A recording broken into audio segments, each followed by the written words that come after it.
A desescalada comeza tímida en Galicia. Este mércores o comercio poderá recuperar o seu horario habitual, aínda que os centros comerciais seguirán pechando as fins de semana. Terán que facelo, iso sí, respectando unha capacidade máxima do 50% no interior. Tras a reunión, o Comité Clínico decidiu manter as restriccións máximas en todo o territorio. Manter a Galicia en máxima restricción algo máis de tempo para consolidar a melloría alcanzada nas últimas semanas. En segundo lugar, prepararnos mentras para a apertura que pretendemos facer gradual, a modiño e coa máxima seguridade que sexa posible. Tamén haberá alivio nos eidos deportivo e cultural. Poderán reabrir as instalacións ao aire libre e a competición federada autonómica e bibliotecas, museos e cines e teatros retomarán a actividade cunha ocupación do 30%. Eu quixera abrir moito máis, pero non podo.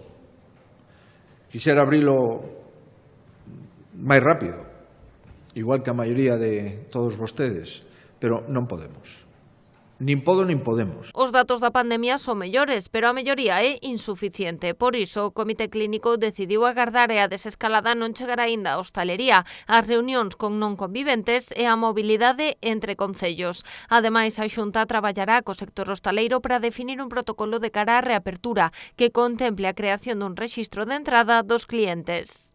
O próximo luns, día 22, volveremos a evaluar a pandemia e se segue a tendencia a baixa na que estamos, se poderá seguir a desescalada das restriccións que aínda posúe a hostelería, co grado de intensidade e cos ámbitos territoriais en función dos datos epidemiolóxicos de cada un de esos ámbitos territoriais. A partir do 22 de febreiro reanudaránse as clases presenciais en escolas de idiomas e conservatorios. Na universidade será 1 de marzo, despois de facer un cribado entre o alumnado. Abriránse os restaurantes das estacións de servizo para que os transportistas profesionais poidan empregalas de xeito individual. Ademais, iníciase a desescalada nas residencias a partires deste mércores. Os residentes daqueles centros que completaran o ciclo de vacinación hai alo menos 10 días poderán recibir ata 3 visitas á semana con 2 familiares de referencia.